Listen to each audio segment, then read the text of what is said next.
Hello, grammarians. Hello, Paige. Hi, David. So today we're going to tackle this idea of what is a sentence as we go into this realm of language that is called syntax. And syntax is this concept of basically grammatical order. What this word syntaxis literally means in Greek is, putting together and arranging, right? So it just means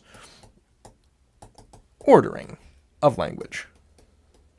So that's like what a sentence is. That's what a sentence is. That's what a sentence is. It's what the components of a sentence are. And we'll go into all of that in much greater detail. But in order to do that, first of all, we have to figure out what a sentence actually is. So the definition that you and I came up with, Paige, is that a sentence is a grammatically complete idea. Right.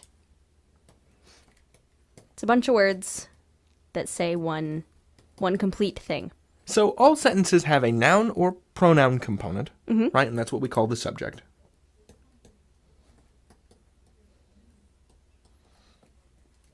And then we have the verb part, which is the predicate. So a sentence has to have like a thing or a noun or a pronoun. Sure, that's the subject. Yeah, and something that it's doing. Sure, that's the predicate. Yeah. Okay, so let's say we've got this sentence. The great big dog licked my face. Here is our sentence. What is the subject? Subject is the great big dog. All right. And that means that everything that's not the subject is part of the predicate, right? Mm-hmm. So licked my face is the predicate. So this is the noun chunk that is performing the action of the sentence. You got it. Cool. Yeah. So all sentences have to have this, right? Yeah, they have to have a subject and a predicate, these two separate parts. So if you asked a question like, are you named David? Okay. If you asked that of me, which go ahead. Are you named David? I am. Is this a sentence? It's really short. It is very short, but you see I is a pronoun. Okay. So that can be the subject. That's our subject. And am is a verb.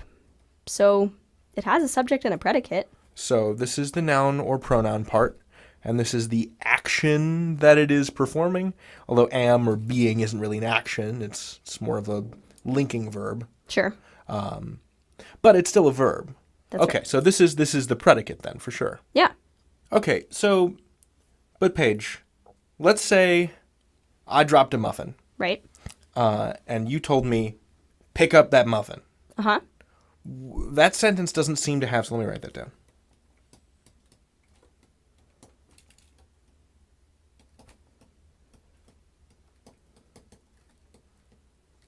That sentence doesn't seem to have a subject. I see how all of this is predicate. Right. Pick up is a verb. And then The muffin all is the a thing predicate. that's being picked up. Like, that's all one thing. What goes in the blue box? I see. So when we have a sentence like this where I'm telling you to do something, Mm-hmm. there doesn't always have to be a subject said out loud. Okay. This is like an order, right? I'm telling you you have to pick up that muffin. So this is kind of like an invisible secret subject. Right. And the subject really is you. Okay. You pick up that muffin. But I don't have to say it out loud. Because I know that you're talking to me. Because I can tell. Because you're looking at me and you're yelling at me about a muffin. Yes, I am. So a sentence is a grammatically complete idea or expression. And it has to have a noun or pronoun part, which we call the subject. And it has to have a verb and all its baggage part, which is what we call the predicate. And sometimes that subject can sort of be implied or invisible, as in the command, pick up that muffin. Right. Cool. You can learn anything. David out. Page out. Hello, grammarians. Hello, Paige. Hi, David. So we have 3 different sentence varieties that we're going to talk about today. All right. Here are their 3 flavors. Flavor number 1, declarative sentences. Flavor number 2, interrogative sentences.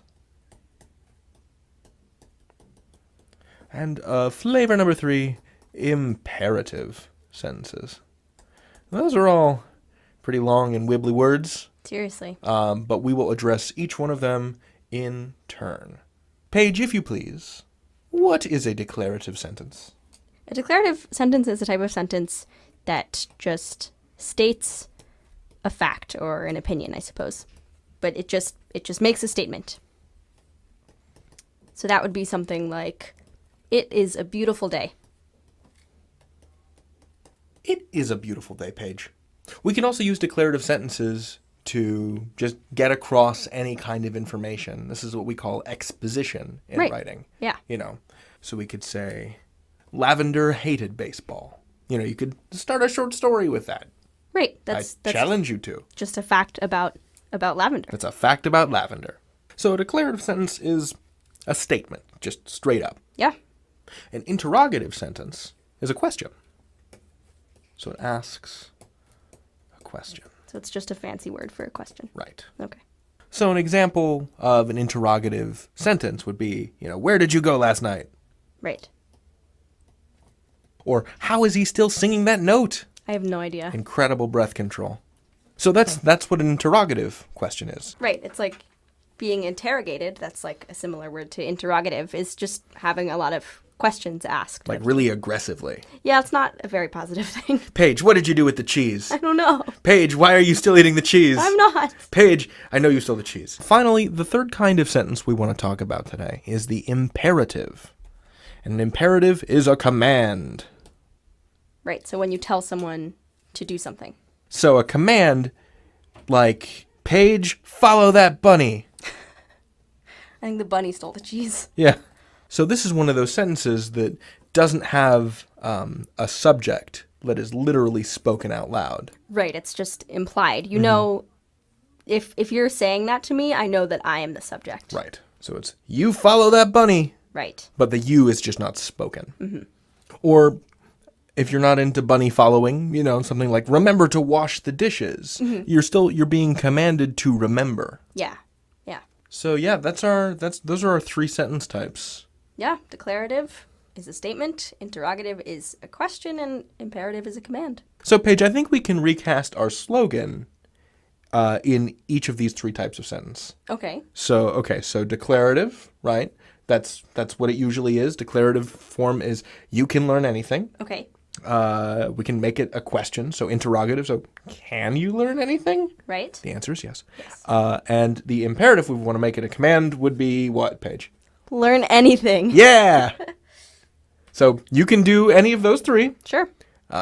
David out. Page out. Hello, grammarians. Hello, Paige. Hi, David. So today we're going to talk about identifying subjects and predicates, and in order to do that, we shall begin with a sentence. Paige, would you read me the sentence, please? I bought a crate of goblin hats. Thank you, Paige. So, Paige, do you think that's like hats for goblins or hats that make you look like a goblin? Well, I bought it, so I can say that it is both. So we could go either way, is what you're saying. Oh, yeah. So a sentence is kind of like a car. It's got a lot of different parts, right? Like an engine or wheels or a body, whatever. A sentence is very much the same way, and you can divide up a sentence into parts. And so today we're going to be dividing up the sentence into subject and predicate. Paige, what is the subject of a sentence? So the subject is a noun or a pronoun that is doing the action in the sentence or performing the verb. What does that mean to perform a verb? Right. So a verb isn't always an action, right? That's why I wanted to clarify. Because you can say, like, I am happy. And am is a verb, but that's not like an action that I'm doing. Right. You can't just actively am. Right. But in this sentence, I am happy, the subject, I, is performing the verb to be or am. Right. Gotcha. What is a predicate? So a predicate is kind of all of the rest of the sentence that isn't the subject. So what it really is like the verb and all of the parts that are related to the verb. Yeah, verb and its pals. That's good. So let's apply that approach to goblin hat sentence. So I'm looking for a noun or pronoun that performs a verb in the sentence. Well, I found the verb, and the verb is bought. Who's doing the buying? I am. So our Right. subject is I. Yeah.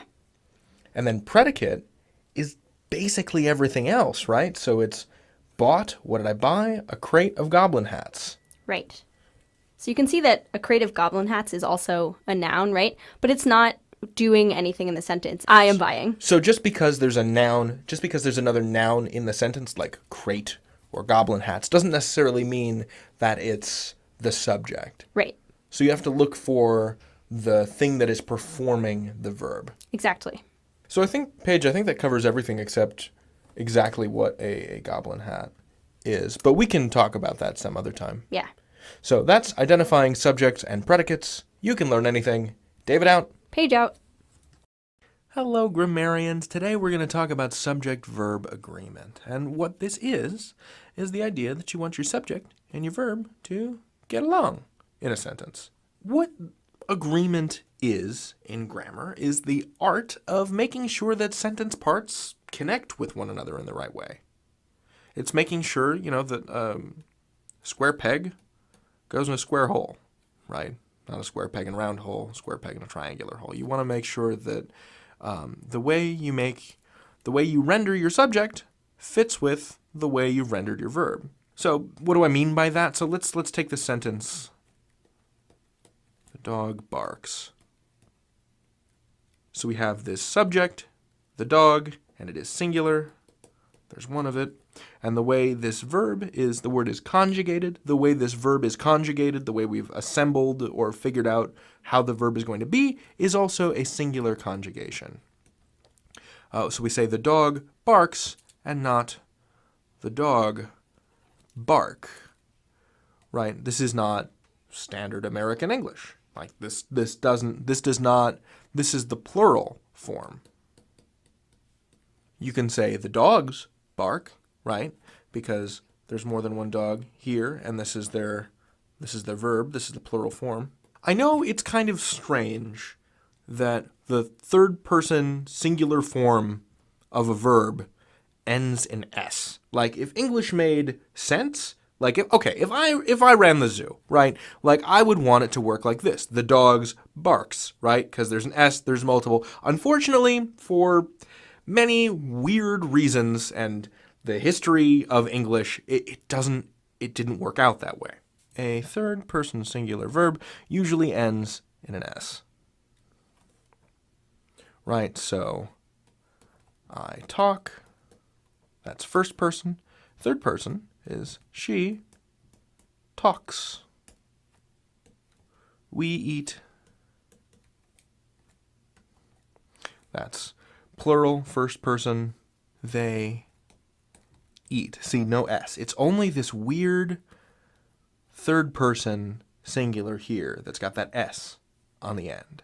So if you're trying to figure out how to make something agree, if you're unsure as you're writing, so if you're looking at a sentence like the dogs bark, and you can't figure out if it's supposed to be the dogs bark or the dog barks or the dogs barks, ask yourself first, what is the subject of the sentence? So first find the subject. And then ask yourself, is it singular or plural? Is it S or P? Is it salt or is it pepper?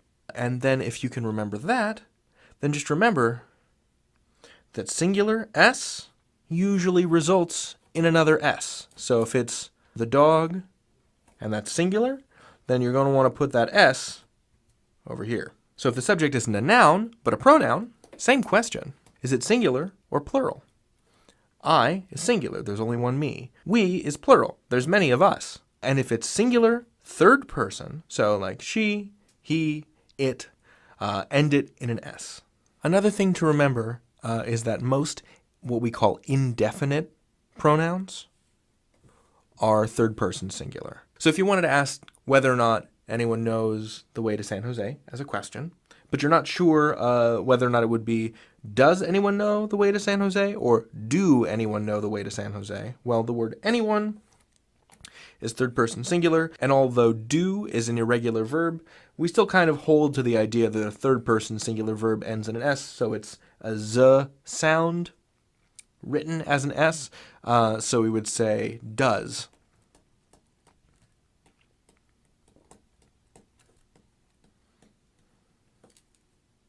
So does anyone know?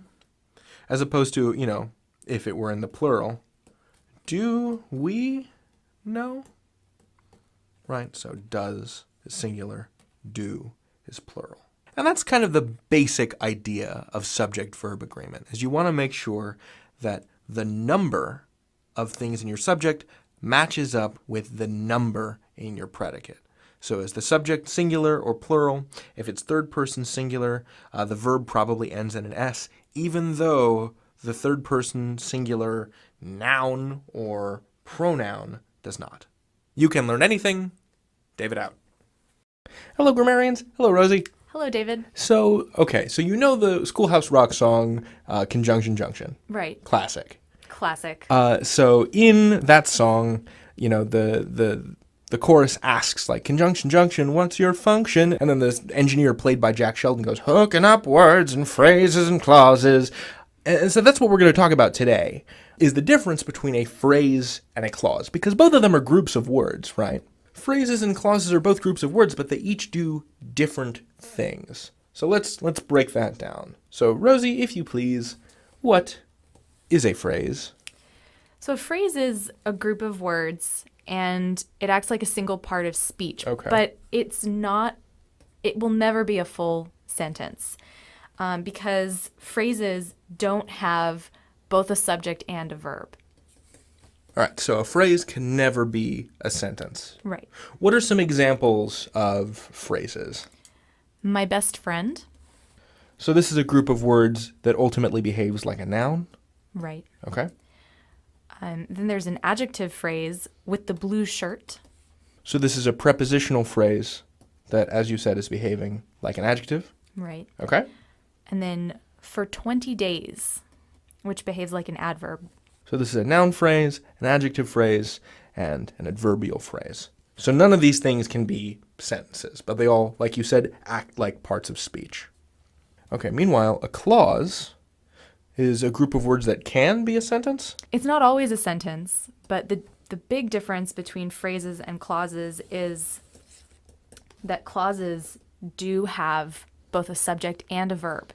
So it can't be a phrase because a phrase is just one part of speech, but a clause always has a noun or pronoun component and a verb component. That's right. Okay.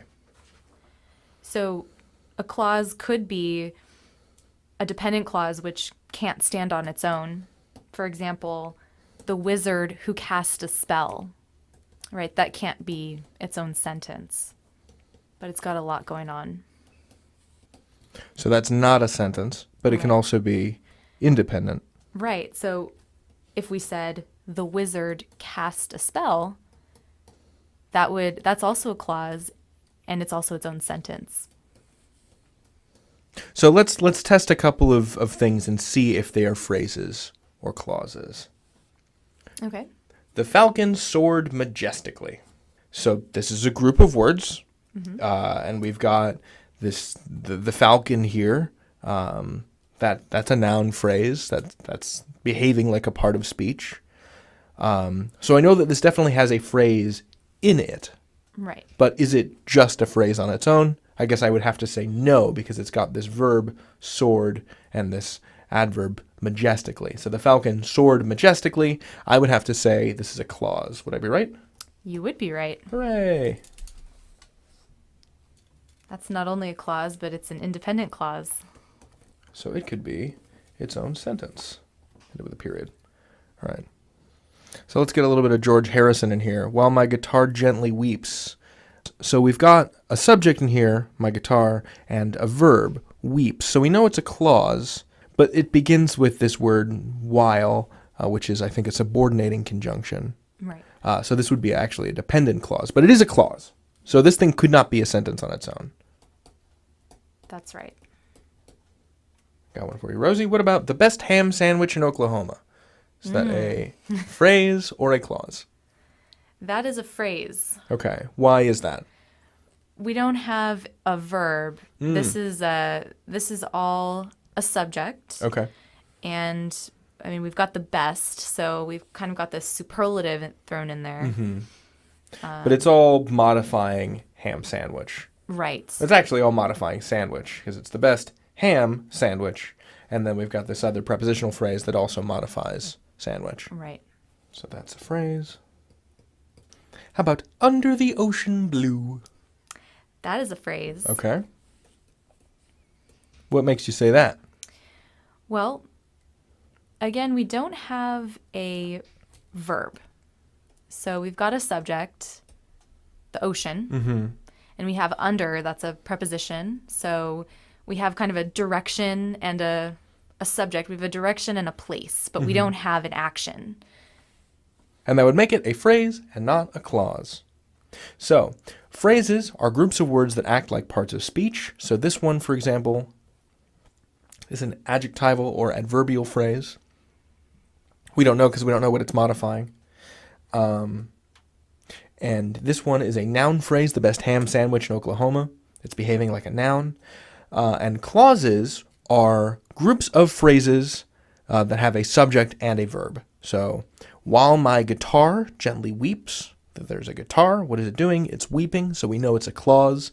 We'll go into what the difference between a dependent and an independent clause is next time. But just know for now, this is a clause over here, and this clause over here, the falcon soared majestically, is also a clause by dint of the fact that it has both a subject, the falcon, and a verb, soared majestically. Right? Cool. That is phrases and clauses. You can learn anything. David out. Rosie out. Hello, grammarians. Hello, Rosie. Hi, David. So today we're going to talk about a special kind of dependent clause, which again is a kind of clause that can't be a sentence on its own, called a relative clause. So a relative clause is a dependent clause that starts with a relative pronoun. So a relative pronoun is a word like who or that or which or whose or where that like any pronoun substitutes in for another part of the sentence. So for example, Harry Potter is also known as The boy who lived. the boy who lived. Is that Dumbledore? That's my Dumbledore. I like it. Thank you. You can see in this little snippet who is subbing in for the boy, right? So it is behaving like a pronoun, but a relative pronoun. And so we've got this thing here, who lived. The boy lived on its own could be a sentence, but who lived cannot be. Well, who lived is describing the boy. So right now, all of this together is just a noun phrase, but who lived within this noun phrase is a relative clause. So we need to find a store that sells the new Willamette cold brew coffee ice cream. I've heard it's really good. So all of this together is a sentence. This is definitely a sentence. We need to find a store that sells the new Willamette cold brew coffee ice cream. Like, indisputably, that is a sentence. We have our subject, we have our verb, need, and then the object of need is to find a store that sells the new Willamette cold brew coffee ice cream. But we're focusing on this yellow part here. So that is substituting in for a store. That's what that relative pronoun is representing. And then we have that sells the new. So we've got store, that sells, right? So that is our subject here. Sells is the verb. The new Willamette cold brew coffee ice cream is the object of sells. And everything in yellow here, all this yellow text, is our relative clause. It cannot stand on its own as a sentence. You could not just have that sells the new Willamette cold brew coffee ice cream. On its own, that doesn't work because the very presence of this relative pronoun requires more stuff to go on. Well, let's make things a little bit more complicated. The woman who always wore a red hat came into the cafe every Sunday. So this sentence contains a relative clause right there in the middle of it. Who always wore a red hat? Right, so we've got who substituting in for the woman, and that's the subject of the verb phrase wore a red hat. But again, this could not be a sentence on its own. Now the challenge here is when you see sentences like this in the wild, and when you see sentences like these in the exercises, they're not going to be differentiated for your convenience with two different colors. So you have to be very careful to figure out where this dependent clause begins and ends. So you can parse, so you can make sense of this sentence in order to make it work. So really, what is this sentence actually saying, just on a base level? The woman came into the cafe. Right. And so everything else, this every Sunday or who always wore a red hat, that is kind of extra. And so it's your job as a writer, reader, and editor of text, as someone who is working with the English language, to puzzle it out and separate a sentence into its components. Right. This is who always wore a red hat is a description of the woman. Right. Then we move on to the verb, the action of the sentence. What is she doing? She came into the cafe. So that's not part of that relative clause. The relative clause is just, in this case, providing some description of the woman. Right. So use your best sense, because yes, it is possible that the red hat could be the thing that comes into the cafe every Sunday, but it's more likely that that hat is attached to the woman that was referenced earlier. Right. So that is a relative clause. You can learn anything. David out. Rosie out. Hello, grammarians. Hello, visiting Cousin Beth. Hello, Cousin David. So today we're going to be talking about pronoun antecedent agreement. And what is that? So an antecedent is a thing that goes before. So ante means before, and cedent is like a going thing. So what I mean by that is if we set up something in a sentence. So we've got a sentence like, Jillian rode her bike to the grocery store. Fine. Straight up sentence.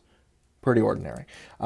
If we want to refer to Jillian again, but we want to use a pronoun, well, we'd refer to Jillian as she. That's a woman's name. So she bought some garlic and a spoon, like you normally would when you go to the grocery store. So when we talk about this pronoun she, in relation to this word, this proper noun Jillian, Jillian is the antecedent, is the thing that goes before the pronoun she. So whenever you use a pronoun, you are referring back to something else, the thing that went before, the antecedent, the thing that has come previously. And so you want to make sure that these things match up.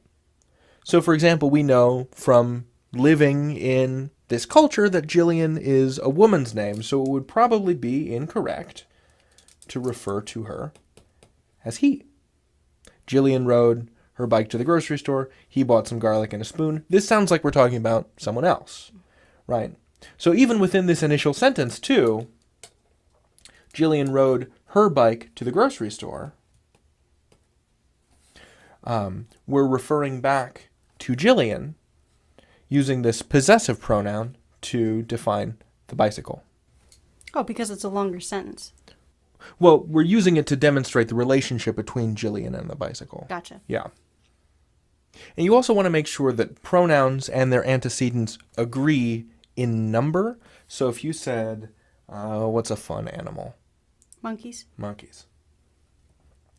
So the monkeys threw snowballs, but they had crummy aim, right? So we're using they to refer back to the monkeys. So this thing is a plural noun, right? We're referring to multiple monkeys. So it'd be incorrect to say the monkeys threw snowballs, but it had crummy aim, because this makes it seem like we're talking about one monkey, when in fact we are talking about an army of snowball chucking monkeys. So we've got our little monkey, maybe a Colobus monkey or maybe a Diana monkey. It's got a little tuft. It's throwing a snowball. But if that's an old world monkey, it probably doesn't have a prehensile tail. It just sort of has a little tail. But let's say we have a whole bunch of them, right? We want to make sure that we are operating under the standards of agreement. Beth, any questions? So you can't have it anymore because Correct. now you've got 4 monkeys. Right. So let me get rid of that. So what should it be instead, Beth? They. Because they is plural and we don't know if they're he's or she's. And even if we didn't, they kind of eliminates any kind of gender distinction. Ah, right.